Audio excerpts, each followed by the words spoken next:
We are speaking with Josh Massingill. Doctors, you know what this is all about. This is your show. It's about you. It's where we share principles, insights, wisdom, and invaluable tools, and even inspiration to help you become the ultimate provider, ultimate healthcare provider, that is, so that you can transform our world to be a healthy universe. Part of the systems, part of the development of a success is trying to innovate your practice. One of those innovations is medical integration.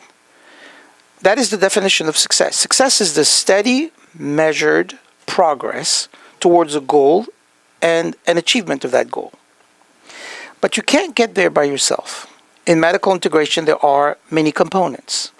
There's the legal aspect, there's the management aspect, and then there are the steps to take on a day-to-day basis to market and grow the clinic. Success, however, is responding to an invention to grow, something to move up to a better place. Success is to make your life what you want it to be, in the way that you want it to be. And it's all up to you. You're ready to fly, but success is both a journey and a destination. We're speaking today with Josh Massingill, and you might want to ask the question.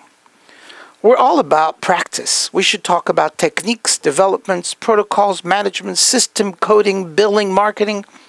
Why do we have an attorney? Very simple. Even though as a chiropractor, and a successful one at that, you may have practiced for many years, but you were limited within your scope of practice and you knew what to do. Medical integration is different. It requires the assistance and the guidance of an expert in the field of healthcare, and that is Mr. Massingill, the reasons why we brought you here. So, Josh, if I may call you Josh, I want to ask you a question regarding the practice itself.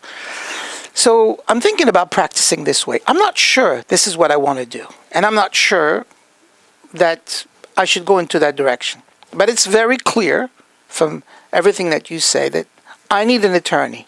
I understand that. So I need an attorney, and I need a healthcare consultant, a healthcare legal expert who knows what they're doing. So I'm not going to use one of my cousins. I'm not going to use a friend. I'm going to consult with someone who knows what to do. And I appreciate the offer that you've made to answer some of the questions, even though I may not be in the state of Texas. However, why should I consider medical integration?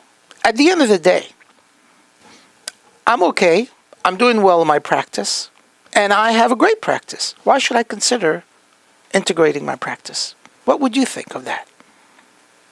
That's a great question, and truthfully, you're probably a better person to ask about that than I am, because you have, such a firmer understanding of the practical aspects of chiropractic practice and the medical integration. But, obviously, it's a huge financial opportunity for people who are willing to take the risk and to do the work and to venture out and do it. Again, my main concern is making sure that people aren't solely doing it to generate, increased reimbursement, making sure that they're doing it for the right reasons. But, I just think there are a lot of opportunities out there, and especially, in a state like Texas, where you have fairly narrow chiropractic scope and where you've got a medical lobby that's always pressuring the legislature to narrow it further and always pursuing lawsuits that have the potential to constrain scope of practice. I view medical integration as a way to sort of diversify and to hedge against some of that uncertainty, because, you're able to really, once you integrate, the world's your oyster. I mean, you can bolt on so many different types of ancillary services to your practice that would benefit your patients. So regardless of what happens in a particular lawsuit or, in the legislature, there's always going to be a way for you to help your patients when you are integrated. And although, and I say this carefully, I would never encourage someone to jump into medical integration lightly without really doing their due diligence and making sure it's what they wanted. At the same time, it's not impossible to undo these changes. So, it's very rare, but I have had one or two clients that they tried it for a while, they made money, and they decided, you know what, it just isn't for me. I want to go back and go back to practicing straight chiropractic. And they can do that. I mean, it's not an impossible thing to unwind. Now, again, that's pretty rare because most of the people that have done this have been, I think, very successful at it and have really enjoyed it and have stuck with it. But, nothing is forever. And so it's there's just a lot of choices out there for doctors who are thinking about integrating. Wow. This is a great answer. I appreciate that. You are correct, and I agree with you. Medical integration is not for everyone, but for those who are looking to broaden the scope of practice. If it's done for an ethical reason, without changing their philosophy, this is a phenomenal opportunity. And there will always be integrated practice, as much as there will always be chiropractic practice. We want to thank you very much, Mr. Massingill, for taking the time. I know you're a very busy man, and certainly we appreciate not only your expertise, but your words of wisdom and everything else that you've shared with us. We will publish, with your authorization, your name, as well as your email so people can contact you. If you have questions, if you have issues, if comments, I noticed from the board there are several comments which we will pass on to Mr. Massingill. Please know that the reason we did not answer these comments now is because we had so many questions we wanted to cover, but we will answer those comments. In the meantime, however, here's what you have to think about regarding medical integration and regarding the growth of your practice. In order for you to be able to overcome any challenge, dreams that you have must be vivid. They must be vivid to truly move any obstacles, and you have to know that. As Benjamin Franklin once said, diligence is the mother of good luck. With persistency and persevering in what you're doing, you'll end up in a good place. However, throughout that journey, you must be happy with what you have. In pursuit of what you want, you must be happy.